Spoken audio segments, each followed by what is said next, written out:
coordenado pelo professor José Eduardo Franco, e neste ciclo Histórias Globais, que é coordenado pelo professor Coral Drummond Braga. Hoje temos um grande orador, que já esteve há pouco tempo na apresentação do livro Quanto Está o Melhor, foi há cerca de um ano e meio, creio eu. Portanto, o professor Bernardo Vasconcelos e Sousa, e que vai abordar um tema que suscita muita curiosidade. Portugal, um reino com raízes externas, uma monarquia com raízes externas. Isso terá com certeza a ver, deve ter desde. Eu não vou dar palpites, porque aqui não é um bet-click das apostas de futebol e, portanto, não vou fazer. Portanto, muito obrigado, Sr. Professor, por aceitar colaborar uma vez mais com a Sociedade Histórica. Sempre sentimos muito honrados com a sua colaboração e com a sua presença. Passo a palavra ao professor Paulo Drummond Braga, que, como disse, tem coordenado este magnífico ciclo sobre histórias globais portuguesas. Muito obrigado. Boa tarde a todos. Sr. Presidente da Sociedade Histórica, Sr. Professor Bernardo Vasconcelos e Sousa, minhas senhoras e meus senhores, cabe-me a honra de apresentar o Sr. Professor Bernardo Vasconcelos e Sousa. E é uma honra talvez maior, sem desprimor para todos os outros que falaram aqui antes de mim, é uma honra talvez maior porque há a particularidade de eu ter sido aluno do professor Bernardo Vasconcelos e Sousa e, portanto, conhecemos há muitos anos. Não vou dizer há quantos, porque não seria elegante. O Sr. Professor é doutor em História da Idade Média pela Universidade Nova de Lisboa e é professor associado nessa mesma universidade, na Faculdade de Ciências Sociais e Humanas, portanto, onde eu fiz também a minha formação académica. Entre 1998 e 2001 foi também diretor do Arquivo Nacional da Torre do Tombo e, naturalmente, é um medievalista de todos conhecido, com uma obra relevante, na qual eu me permito salientar alguns títulos, nomeadamente o seu livro sobre os Pimentéis, que constituiu a sua tese de doutoramento e que foi publicada em 2000, uma biografia de Dom Afonso IV, integrada na coleção das biografias dos reis de Portugal do Círculo de Leitores e que data de 2005. Foi também um dos responsáveis pela História de Portugal, dirigida pelo Rui Ramos, e digamos que é autor, grosso modo, de um terço dessa obra, portanto a parte medieval coube em exclusivo, e também foi responsável pela parte medieval de uma obra saída recentemente, a História Global de Portugal. Aqui, neste caso, não se tratou de ser o autor de todos os capítulos sobre a Idade Média, mas foi o coordenador, digamos assim, dessa parte e, naturalmente, também autor de alguns textos. É por isso que temos muita honra em receber aqui o Sr. Professor Bernardo Vasconcelos e Sousa, que nos vai falar, então, do tema que o Sr. Dr. Ribeiro Castro já disse. Muito obrigado. Tenho a palavra, então, do Sr. Professor Bernardo Vasconcelos e Sousa. Muito boa tarde a todos. Começo naturalmente por agradecer ao professor Paulo Drummond Braga, que confirmo que de facto foi meu aluno, aliás um brilhante aluno, e agradeço-lhe o convite que ele me dirigiu pessoalmente para estar aqui hoje convosco. Agradeço também na pessoa do Dr. José Ribeiro Castro o facto da Sociedade Histórica nos receber, ser a anfitriã destas iniciativas, e agradeço também naturalmente a todos os presentes, entre eles vários conhecidos e amigos, a sua disponibilidade e a sua disposição para virem, no final de uma tarde, no final de um dia tão bonito, virem gastar boa parte do seu tempo a ouvir o que eu tenho para vos dizer. O pedido que me foi feito pelo professor Paulo Drummond Braga tinha agregado já a proposta de tema, de título: Portugal, uma monarquia com raízes externas. E eu aceitei, de facto, na altura. Depois cheguei a ponderar um outro tipo de abordagem, mas acabei por, de facto, seguir essa recomendação inicial, esse pedido inicial, e é disso que é de um tema tão vasto como esse que eu tentarei apresentar uma síntese e, naturalmente, uma perspectiva interpretativa. Portugal foi o reino cristão mais tardio a surgir na Península Ibérica durante a Idade Média. É preciso ter presente que a geografia política peninsular era, no século XII, muito diferente da atual. Hoje, quando olhamos para o mapa da Península, vemos dois Estados, dois países, Portugal e Espanha. Na época medieval, a situação era consideravelmente diversa. Havia 5 reinos cristãos, a saber, Leão, Castela, Aragão, Navarra e Portugal, sendo este o mais novo dos 5. Além disso, desde o ano 711, que se haviam estabelecido na Península entidades políticas islâmicas que, com uma composição e dimensões variáveis, é certo, permaneceram até ao fim do Reino de Granada, em 1492. Portanto, durante quase 8 séculos, houve uma presença de entidades políticas, de reinos, se quiser, organizados islâmicos na Península Ibérica. Quanto mais não fosse por esta razão de diversidade dos seus vizinhos próximos, o reino medieval português não poderia deixar de apresentar influências e até raízes externas no processo da sua formação e consolidação. Desde logo, quando Afonso VI de Leão e Castela concedeu o condado portucalense a Henrique de Borgonha, em 1096, foi a um nobre de Além-Pirineus que atribuiu a responsabilidade de governar e defender aquele território situado no extremo ocidental da Península Ibérica. Não era, de resto, um caso isolado.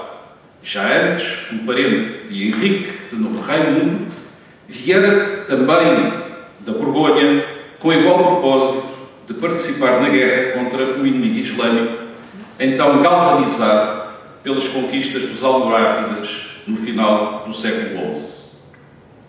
Aliás, a situação peninsular de confronto entre cristãos e muçulmanos era seguida com muita atenção e igual preocupação além Pirineus, sobretudo em França e pelo Papado. Uma derrota definitiva dos reinos cristãos ibéricos poria em perigo toda a cristandade ocidental. Daí o interesse francês, e nomeadamente dos monges de Cluny, pela situação na Península e a sua forte presença na corte de Afonso VI de Leão e Castela. Esta ação do que a historiografia já chamou o Partido Francês fazia-se sentir ao mais alto nível junto do monarca de Leão e Castela, ele próprio, diretamente influenciado pela sua mulher, a Rainha Constança, filha do Duque da Borgonha, Roberto I, e sobrinha do abade São Hugo de Cluny. Atraindo e mobilizando cavaleiros e clérigos francos, não foram apenas membros de alta nobreza a vir para a Península. Há várias referências documentais a estrangeiros que nesta época se fixaram no Ocidente Ibérico, recebendo doações da mulher de Henrique de Borgonha, Dona Teresa, ou do próprio Dom Afonso Henriques. As mercês concedidas por Afonso VI a Raimundo e a Henrique eram contrapartidas para o auxílio que estes personificavam. Assim foi com as doações territoriais e jurisdicionais feitas aos dois cavaleiros francos. Os laços políticos e militares foram formalizados e reforçados com as alianças familiares estabelecidas por via do casamento com duas filhas do monarca, Raimundo com Urraca e Henrique com Teresa, estes últimos recebendo, como é conhecido, o condado portucalense.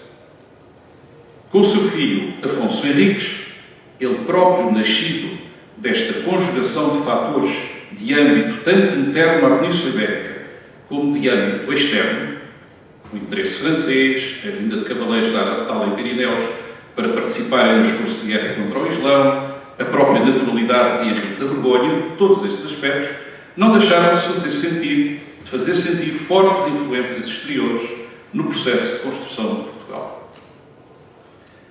Vencedor da Batalha de São Mamede contra a mãe Dona Teresa, aliada, melhor dizendo, à linhagem galega do Estrava em 1128, Afonso Henriques contou com o apoio dos nobres do Entredor e Minho, que há muito vinham dando mostras de um forte desejo de autonomização face ao reino leonês e de recusa da crescente influência dos irmãos Fernão e Bermudo Pérez de Trava nas terras portucalenses. Com cerca de 19 anos de idade, Afonso Henriques assumia o governo do Condado portucalense. Depois de triunfar no coração do norte senhorial, fixou-se em Coimbra a partir do início da década de 1130. O jovem infante, como à época se intitulava, iria viver então anos decisivos para si próprio e para o território no qual exercia o poder. Na importante cidade de Coimbra, Afonso Henriques alargou a influência ao mundo urbano e aos seus dinâmicos setores sociais. A partir dali, de Coimbra, passou a organizar expedições periódicas de caráter militar para a conquista de territórios a sul do Mondego. Nessas incursões, contou com a regular participação de um grupo de cavaleiros de Coimbra que o apoiaram e não apenas nas iniciativas bélicas, pois nele reconheceram o seu chefe nos combates, mas também o seu companheiro. Foi numa das investidas militares para o sul que se deu um episódio que veio a revelar-se crucial no processo de construção do reino português. No seguimento da vitória alcançada naquela que ficou conhecida como a Batalha de Ourique, em 1139, Afonso Henriques passou a intitular-se Rei dos Portugueses. Apesar da aura lendária que viria a estar associada a este confronto, na realidade pouco sabemos a seu respeito.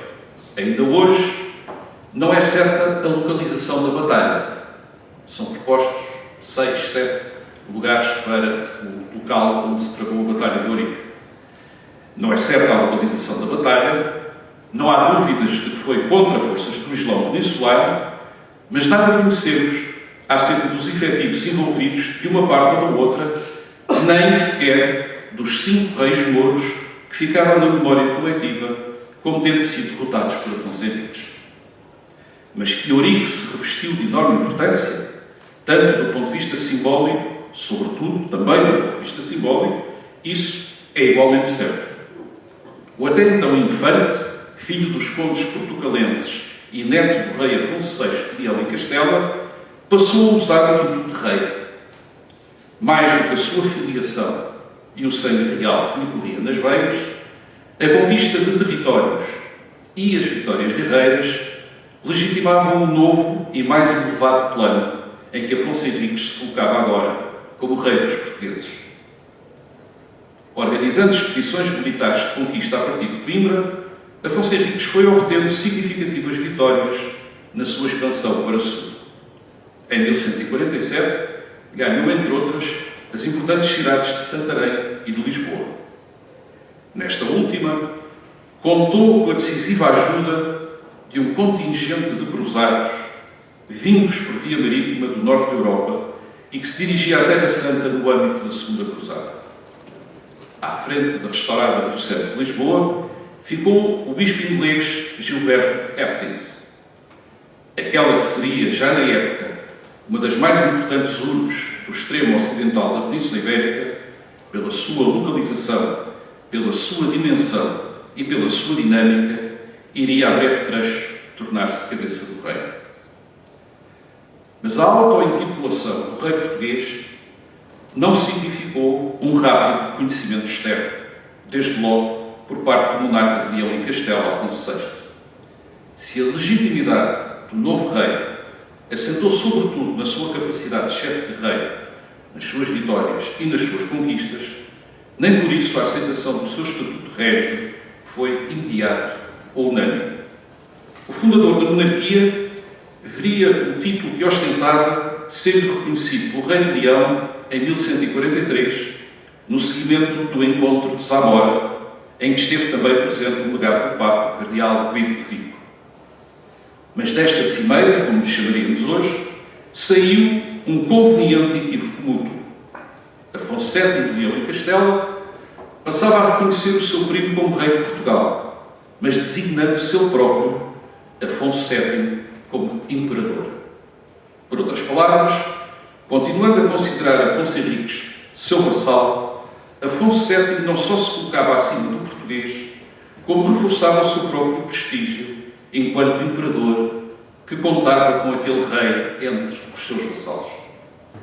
Afonso Henriques, por seu lado, ao mesmo tempo que via ser-lhe reconhecida a condição régia pelo primo Leonês, comprometia-se sigilosamente com o representante do Papa a prestar vassalagem apenas ao sucessor de São Pedro e assegurava à Santa Sé o pagamento de um censo anual de 4 onças de ouro, reconhecendo o Papa como o seu único senhor.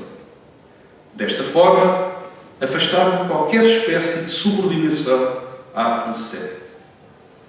A viabilidade do novo reino de Portugal jogava-se também no plano externo, na sua aceitação pelo monarca leonês e também no reconhecimento por parte do chefe da Igreja.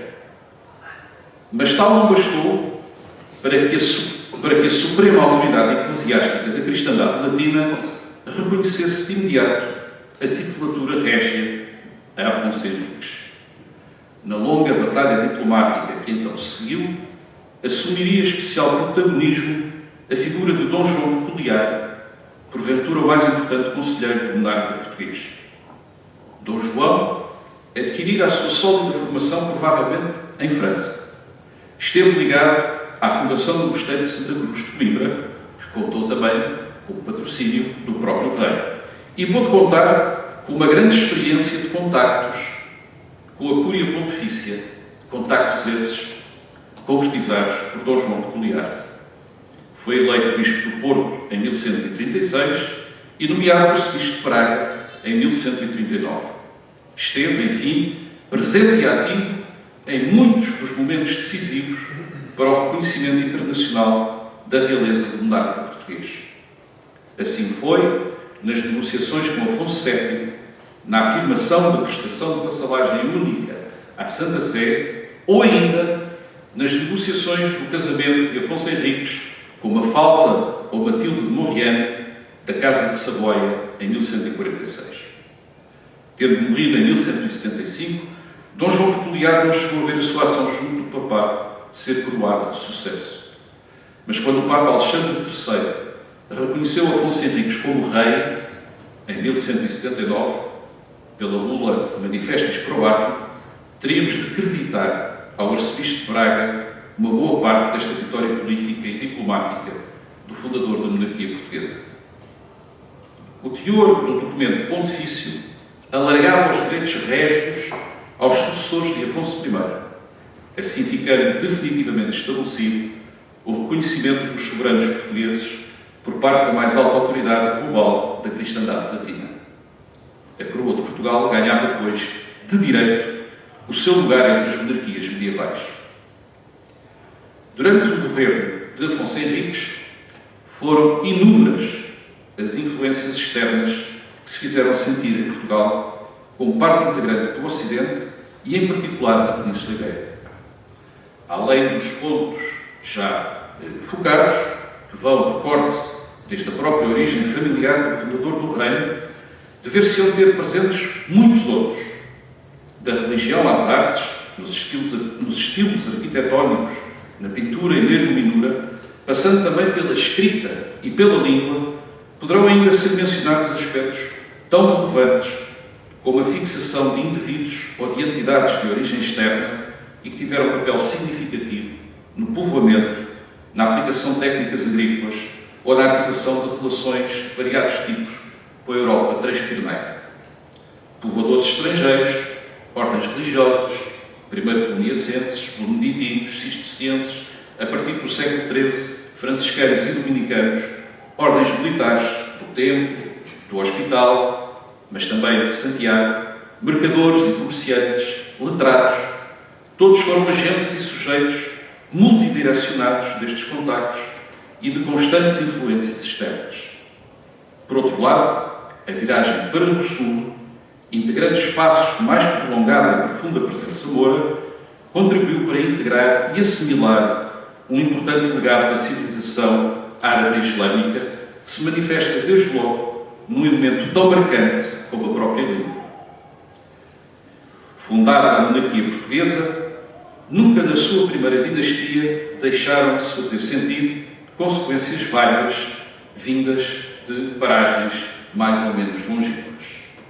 Desde logo, pelas ligações matrimoniais entre famílias da realeza ou da alta nobreza europeia, quer no quadro dos reinos cristãos ibéricos, tanto com Castela como com Aragão, quer com territórios da além Pirineus, como foi o caso do referido casamento de Afonso Henriques com uma dama da Casa de Saboia em 1146.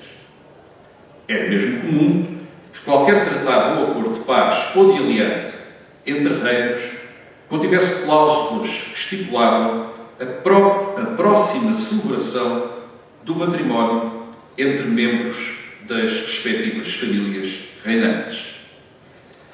Além das relações matrimoniais com Castela, casos de Dom Afonso II, de Dom Afonso III ou de Dom Afonso IV, os consórcios com Aragão, vejam-se, por exemplo, os casamentos de Dom Seixo I com Dona Dulce ou de Dom Dinis com Dona Isabel, serviram por vezes, estes casamentos entre membros da família real portuguesa e membros da família real de Aragão, serviram por vezes de contrapeso a uma proximidade castelhana que não raramente era vista como ameaça para Portugal e de que o matrimónio de Dona Beatriz, filha e herdeira de Dom Fernando, o matrimónio com Juan I de Castela, constituiu o mais revelador exemplo.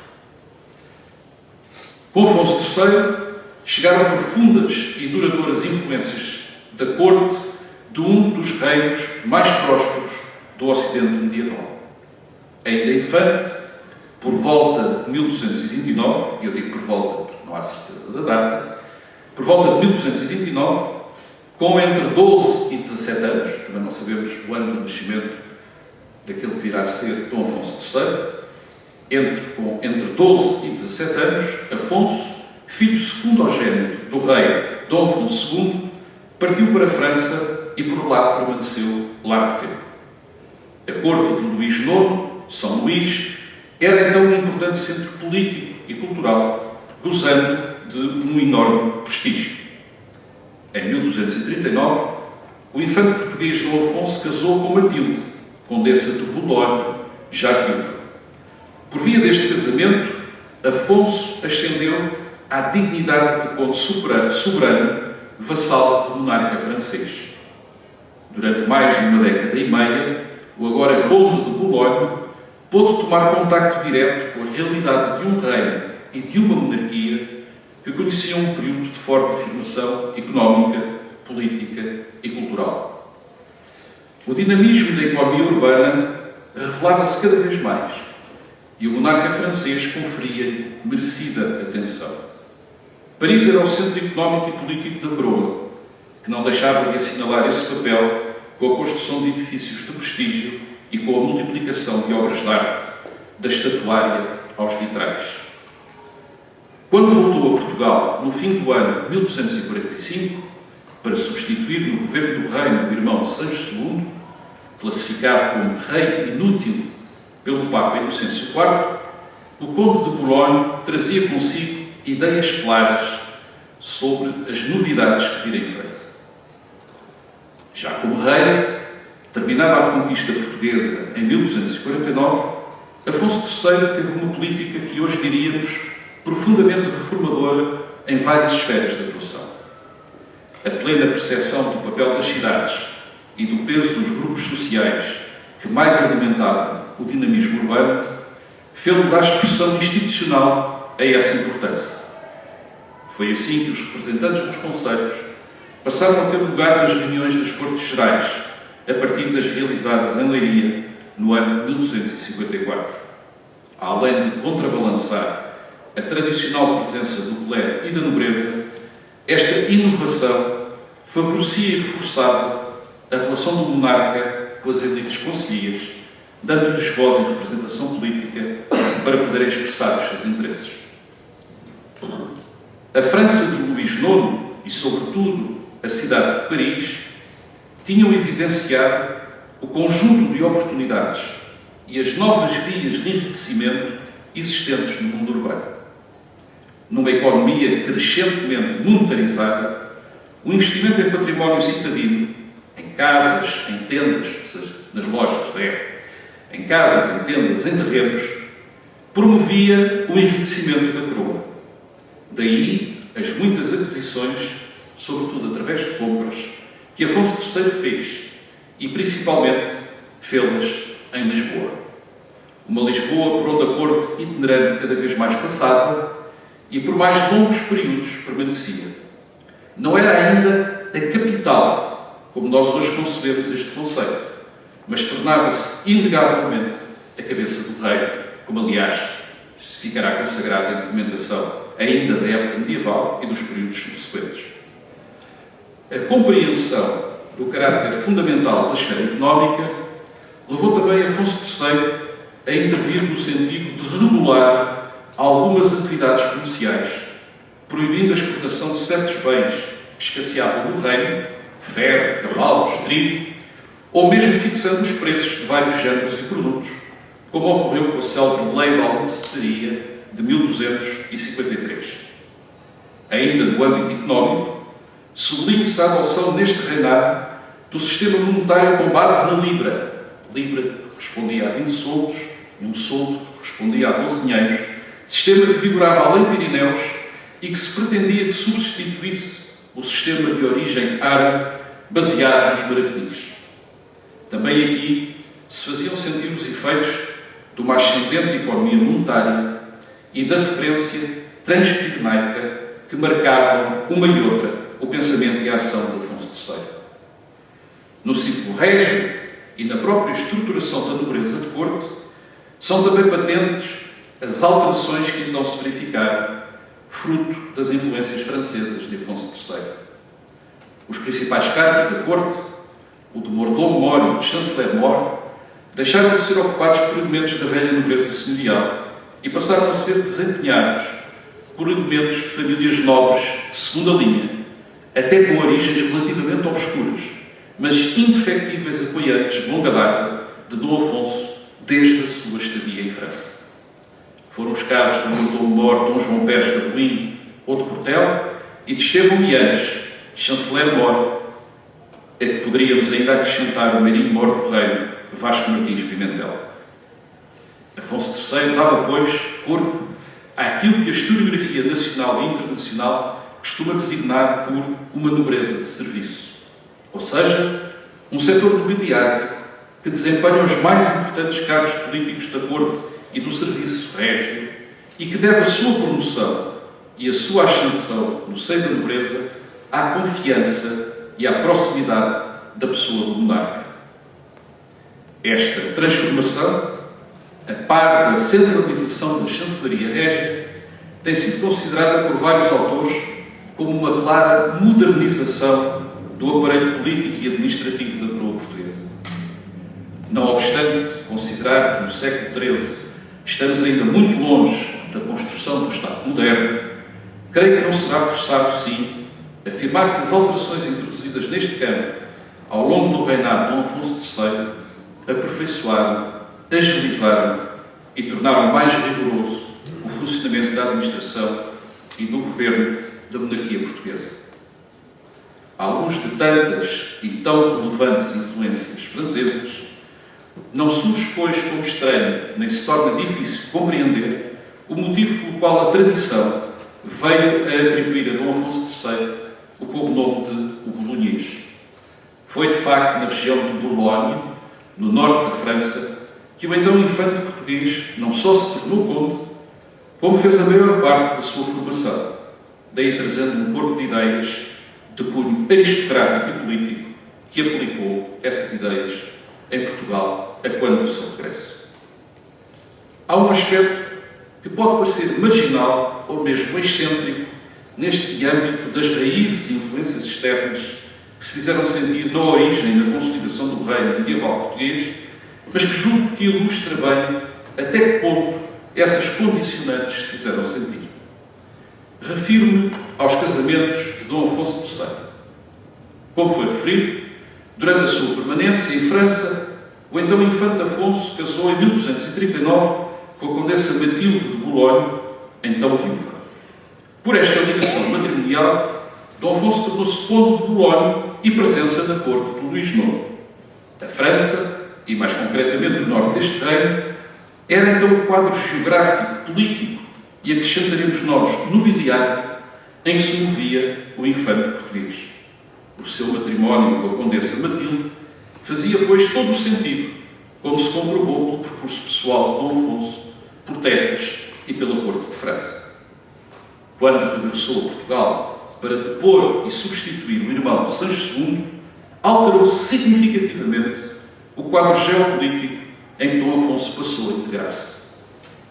Tanto mais que o acordo de paz estabelecido entre Portugal e Castela no ano de 1253, sobre o Algarve, veio incluir, como era hábito, uma cláusula que estipulava os esponsórios do monarca português com Dona Beatriz, filha do rei Afonso X de Castela e de Leão. Selar o tratado diplomático com uma aliança conjugal entre elementos das famílias reais dos dois reinos era, pois, uma necessidade, se não mesmo uma urgência, para o soberano português. E no modelo guerreiro dinástico do casamento medieval, este era visto como tendo duas funções principais. A primeira era estabelecer ou reforçar alianças entre famílias da nobreza ou da realeza. A segunda função do casamento, diretamente associada à primeira, era a de garantir a continuidade da linhagem através da reprodução biológica. Ora, o novo quadro das alianças familiares e políticas do rei de Portugal era a Península Ibérica e já não a longínqua França. A prioridade estava agora em assegurar a paz e o bom entendimento com Castela. Além disso, a continuidade dinástica requeria descendentes de Dom Afonso que, na relação conjugal com Dona Matilde, não tinham sido gerados. Portanto, a aproximação a Castela, quer por via do Tratado de Paz, quer por via da aliança familiar entre as duas casas reais, neste contexto e um pouco paradoxalmente, constituía uma necessária e promissora influência externa.